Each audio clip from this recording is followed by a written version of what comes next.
Morning, everybody.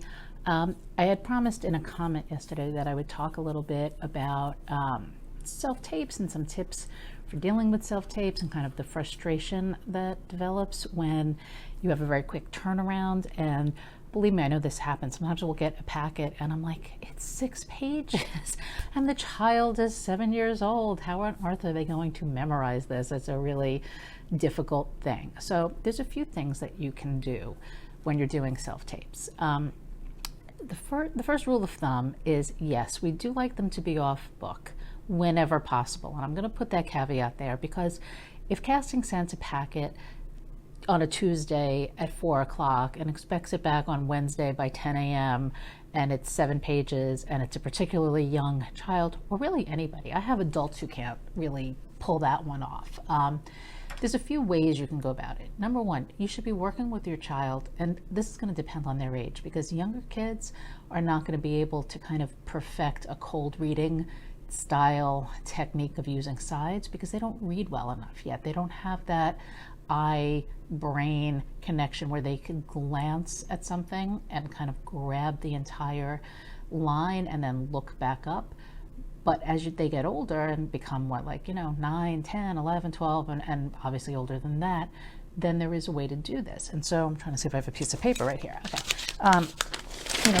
The way they can do this where it doesn't even really look, see, I'm filmed obviously from here up. I'm holding a piece of paper.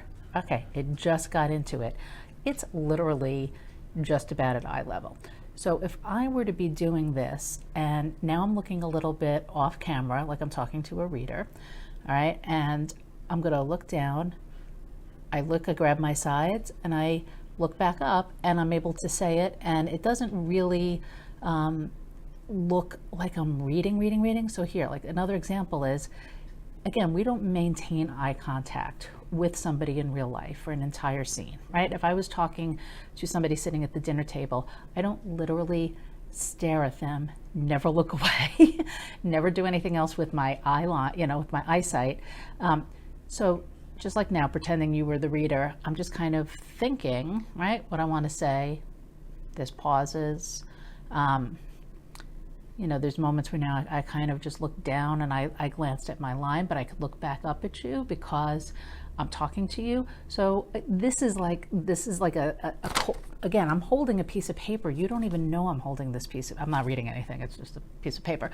But you wouldn't even know I'm holding it if I can learn to use my eyes the right way and maintain contact with the reader some of the time the way you would in a normal conversation. Here I am, I'm intentionally doing this. I'm kind of like thinking, you're kind of like, okay, whatever, you have other things going on as you're listening to the other person. Maybe you're not looking at them the whole time. They can glance down, they could grab their line, and they can look back up. So it's a technique, it's a practice. You have to work with them on doing this. And this is something that works even in a live audition. If they can learn, and I if it's, well, it depends on how many pages it is and how awkward it is. Sometimes I like to fold it in half if it's not super long, or if it was, 2 pages, it's folded in half, so I could hold it, then you can turn it over. And and again, I just turned it over. You don't even know I turned it over. So I would have most of it memorized. I could flip it over. I could read the other page.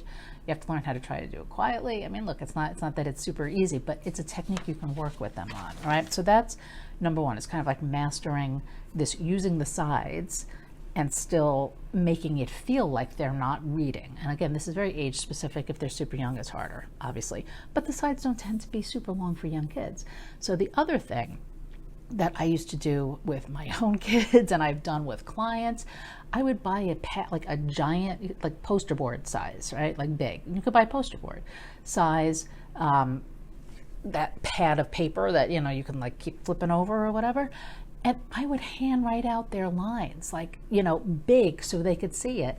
And I would hold it behind the camera where I'm standing so they can glance up, especially because there used to be, I forget what, think it was like the Herbie the Love Bug, or which then turned into Revit or whatever, which had all these like car parts and like the engine names, and it was hard. I mean, these kids were like 10, 11, 12, whatever, but still they didn't know those words innately, and then sort of remember all of like the carburetor, like engine, piston, I don't even remember what it was, all these things. So I used to have those lines written out for them so they can look at it.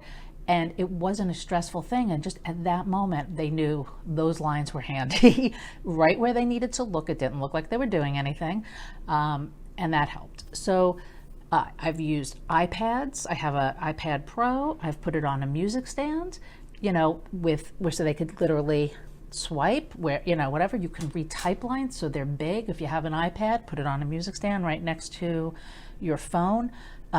And swipe it. I know there's so much anxiety, when they're not getting it and they're getting tired and they're getting cranky, and it's so stressful for you and it's so stressful for them, and then it turns into a battle and it's nighttime. Believe me, I have lived through this.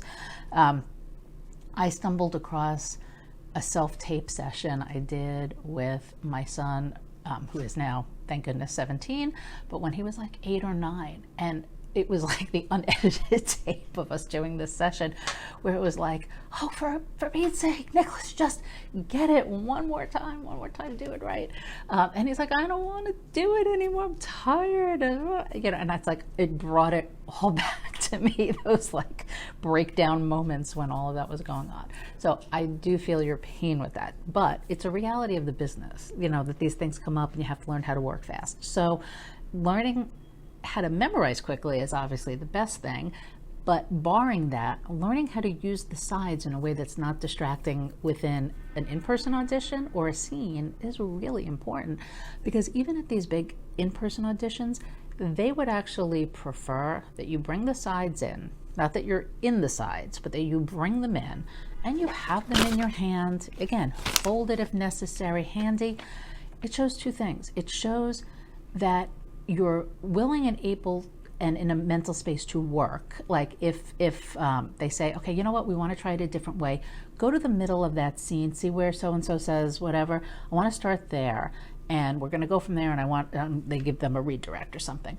If they didn't have their sides, that anxiety of like trying to remember where that spot is in the scene and what comes in it, they have to be able to have it and look at it, refresh their memory. And again, if it's 99% memorized, great. They don't have to be looking at it, but it also takes the anxiety away from the casting director, who is now afraid that somebody's going to like completely draw a blank and not be able to go on. And then that makes the actor, especially a young actor, very upset. It kind of puts, like most of you have probably never sat at the other side of an audition table, but I have.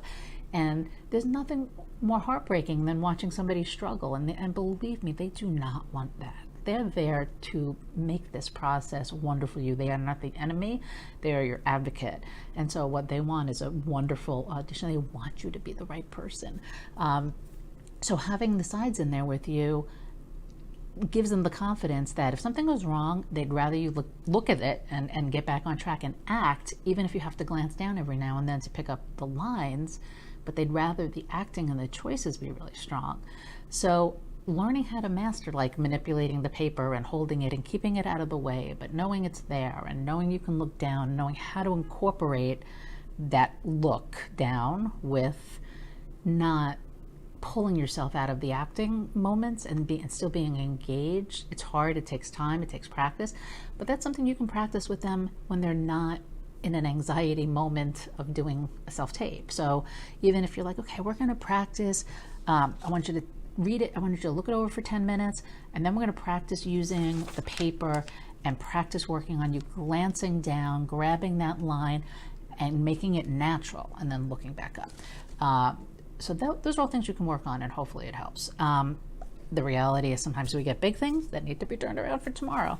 And pilot season coming up in January, I know that will be happening. So start working with them. Make it a game, make it fun, figure out what techniques work for you, what might be helpful in terms of, again, whether it's that iPad on a music stand, whether it's giant sheets of poster board or one of those giant, easel type notepads or whether it's a giant whiteboard. I have literally done all of this, regularly when it comes to kind of keeping people being able to tape and get those things quickly. Hope that helped. Hope that made you feel better. You are not a bad parent or actor or young actor if you can't, if it gets stressful and there's a meltdown. It happens. It's really part of the process. But learning to master all of that is something you can be working on even when you don't have auditions. So when the auditions come up, you're ready to do it. Have a wonderful day. Have a great weekend, and I will see you all soon.